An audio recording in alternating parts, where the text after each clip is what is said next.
Subscribe to our channel by clicking the subscribe button. Click the bell button and enjoy the latest uploads from our channel.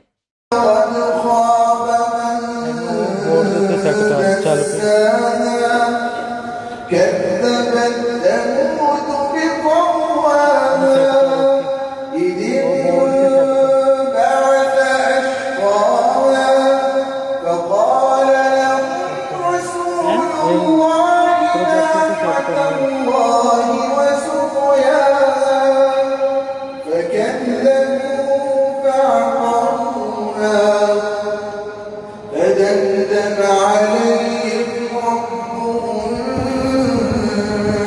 بذنبهم فسواها ولا يخاف عقباها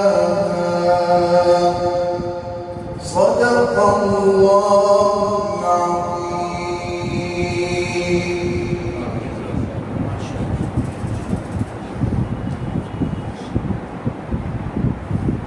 ماشاءاللہ بڑے ہی آسان انداز سے آپ کے سامنے تلاوت قرآن مجید ارشاد فرما رہے تھے فضیلت الشیخ قاری سلیمان محمود بڑے مولوی حفظہ اللہ تعالی. قرآن مجید کی تلاوت سماعت کی آپ نے. یقیناً آپ کے دل میں بھی یہ خواہش پیدا ہوگی کہ اللہ رب العالمین ہماری اولادوں کو بھی دین کا علم سیکھنے والا بنا دے. اور یہ خواہش اگر پیدا نہیں ہوتی تو پیدا کر لیں اور اللہ رب العالمین سے دعا مانگے.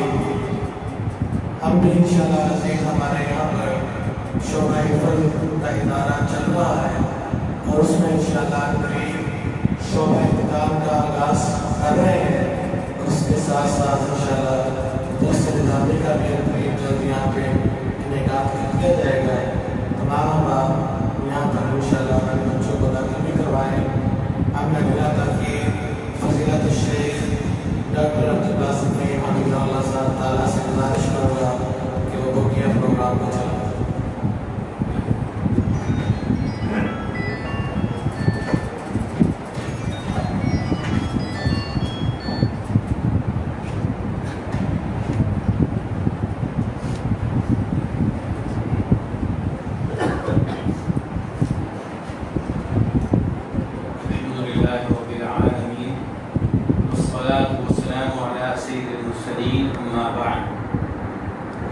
شیخ شکیل صاحب نے ماشاءاللہ آپ کی توجہ بڑی اچھی بات دلائی ہے کہ محترم قاری سلمان صاحب کی تلاوت سننے کے بعد ہر انسان کو یہ عزم کرنا چاہیے کہ میں بھی اپنے بچوں کو ایسا ہی یا اس سے بھی بہتر قاری بناؤں گا. قاری صاحب کی تلاوت ماشاءاللہ اللہ رب العزت ان کو مزید توفیق دے اور ہمارے بچوں کو اللہ تعالیٰ ایسی ہی تلاوتیں کرنے کی توفیق دے. ایسے ہی قاریوں کے نقش قدم پہ اپنے بچوں کو چلانا چاہیے. ہمارے بچوں کے ہیرو ایسے قاری ہونے چاہیے نہ کہ اداکار کھلاڑی اور گلوکار. جی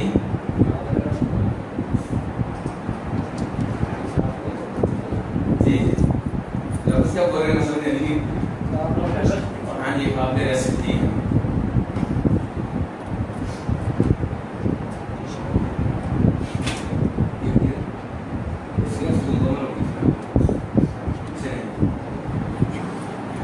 احرام باندھنے کے بعد بلند آواز سے تلبیہ پکارنا چاہیے. جی ہاں اس بات پہ توجہ دینی ہے بہت زیادہ. عام طور پہ یہ دیکھا گیا ہے کہ نیت کرنے کے بعد ایک آدھ دفعہ تلبیہ پڑھنے کے بعد لوگ سو جاتے ہیں, نیند پوری کرتے ہیں, جبکہ صحابہ کرام رضوان اللہ علیہم اجمعین تلبیہ کا اتنا اہتمام کرتے تھے کہ وہ کہتے ہیں کہ ابھی ہم مدینہ سے روحا مقام پہ پہنچے تھے اور وہ مدینہ سے قریب ہے, بہت دور نہیں ہے. وہاں پہنچے تھے کہ تلبیہ اونچی آواز سے پڑھتے پڑھتے ہمارے گلے بیٹھ چکے تھے. تلبیہ یہ اللہ رب العزت کو اتنا پسند ہے کہ ترمذی شریف کی حدیث ہے کہ نبی علیہ السلام نے فرمایا جب حاجی یا عمرہ کرنے والا تلبیہ کہہ رہا ہوتا ہے اس کے دائیں بائیں جتنے بھی درخت ہوتے ہیں پتھر ہوتے ہیں وہ بھی تلبیہ کہتے ہیں. اب ان کو تلبیہ پہ کس نے لگایا؟ اللہ نے. اللہ نے کیوں لگایا؟ کیونکہ اللہ کو تلبیہ پسند ہے. یہ اللہ کا پسندیدہ عمل ہے، اس کے اوپر بہت زیادہ توجہ دینی ہے. ٹائم ضائع کرنے کی بجائے، آپس میں گفتگو کرنے کی بجائے بار بار تلبیہ کہیں. اور تلبیہ کہنے کا صحیح معنوں میں مزہ اسے آئے گا جسے پتا ہوگا میں اللہ سے کیا کہہ رہا ہوں. تو صرف تلبیہ نہ یاد کریں، تلبیہ کا معنی بھی یاد کریں. لبیک اللہم لبیک، میں حاضر ہوں اے اللہ، میں حاضر ہوں. جس کو معنی آتا ہوگا کہنے کا اپنا ہی مزہ آئے گا. اللہ کے ساتھ تار جوڑنے، یہ تصور کریں کہ میری تار اللہ کے ساتھ جڑ چکی ہے، میں اللہ سے باتیں کر رہا ہوں. لبیک لا شریک لک لبیک، میں حاضر ہوں اور اس بات کا اعلان کرتا ہوں، اعتراف کرتا ہوں کہ تیرا کوئی شریک نہیں. کس چیز میں شریک نہیں؟ نہ ربوبیت میں، نہ عبادت میں، نہ ناموں میں، نہ صفات میں. یعنی کہ ہر عبادت تیرے لیے، ہر سجدہ تیرے لیے، ہر رکوع تیرے لیے، جو بھی جانور ذبح کروں گا تیرے نام پہ ذبح کروں گا، ہر طواف تیرے لیے، ہر روزہ تیرے لیے. اور میں یہ مانتا ہوں کہ مشکل کشا صرف تو، حاجت روا صرف تو، غوث اعظم صرف تو، داتا صرف تو. یہ ہے اس کا مطلب. جن کو مطلب معلوم نہیں ہوتا وہ تلبیہ بھی پڑھتے رہتے ہیں، شرک بھی کرتے رہتے ہیں. مکہ والوں کو معلوم تھا اس کا مطلب کیا ہے، انہوں نے پڑھنے سے انکار کر دیا تھا. اور ہمارے لوگ وہ تلبیہ بھی پڑھتے ہیں، شرک بھی کرتے ہیں. آگے کیا ہے؟ ان الحمد والنعمت لک والملک، بے شک ساری تعریفیں تیری، سب نعمتیں تیری. ان کی بیٹا دینے والا کون؟ تو پھر یہ نام کیوں رکھے پیراں دیتا؟ کیوں جی عیسیٰ بیٹا کس نے دیا؟ یہاں پہ تو کہہ رہے ہیں سب نعمتیں تیری، اور بعد میں فلاں بابا جی نے دیا، فلاں بزرگوں نے دیا. اگر عقیدہ نہیں ہے تو حج کا کوئی فائدہ نہیں ہے. یہ گفتگو میں ایسے نہیں کر رہا. اگر توحید نہیں ہے تو حج پہ 4 لاکھ روپے جو لگا رہے ہیں اس کا کوئی فائدہ نہیں. ان الحمد والنعمت لک والملک، یا اللہ ساری بادشاہی تیری، لا شریک لک، تیرا کوئی شریک نہیں. مسلم شریف میں جناب عبداللہ ابن عباس فرماتے ہیں کہ مکہ والے بھی حج کرتے تھے. کیوں نہیں کرتے تھے کہ نہیں کرتے تھے؟ پھر وہ کافر کیوں تھے؟ حاجی نمازی بھی کافر ہوتا ہے. جی ہاں، اگر حاجی نمازی شرک کرے گا تو کافر ہے. تو حج وہ کرتے تھے، بیت اللہ کے متولی تھے، بیت اللہ کے منتظم تھے، اور یہ تلبیہ بھی پڑھتے تھے. ابھی تو میں کہہ رہا تھا کہ وہ نہیں پڑھتے تھے کیونکہ معنی معلوم تھا. اب میں کہہ رہا ہوں پڑھتے تھے لیکن ساتھ وہ تھوڑا سا ٹانکا لگاتے تھے. شرک کا انہوں نے چور دروازہ رکھا ہوا تھا. وہ کہتے تھے اے اللہ میں حاضر ہوں، اے اللہ میں حاضر ہوں، تیرا کوئی شریک نہیں سوائے اس شریک کے جس کا تو مالک ہے اور وہ تیرا مالک نہیں ہے. ان کے ہستیاں ہیں، ٹھیک ہے تیرے برابر کی نہیں ہیں لیکن ہیں. تو یہ چور دروازہ انہوں نے رکھا ہوا تھا، اور ہم کہتے ہیں کوئی چور دروازہ نہیں. کہہ دیا کہ تیرا کوئی شریک نہیں تو کوئی شریک نہیں.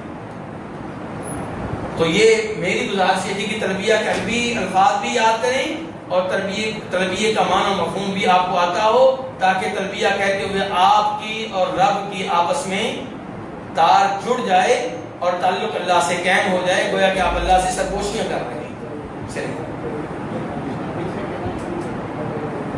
نہیں، اس کا تعلق تو ہے رہا جملے کے ساتھ ہی. ابھی سے یاد کرنا شروع کر دیں، یاد کرنے کا ثواب ملے گا.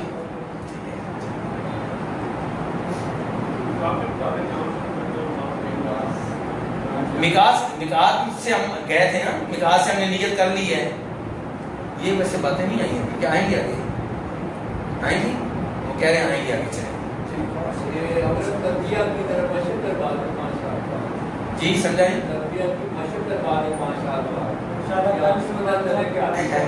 میں کروا دیتا ہوں لیکن پھر آپ کی کئی چیزیں رہ جائیں گی. ایک دو دفعہ کہہ رہے ہیں چلیں جی. لبیک اللہم لبیک، لبیک لا شریک لک، ان الحمد والنعمت لک والملک لا شریک لک.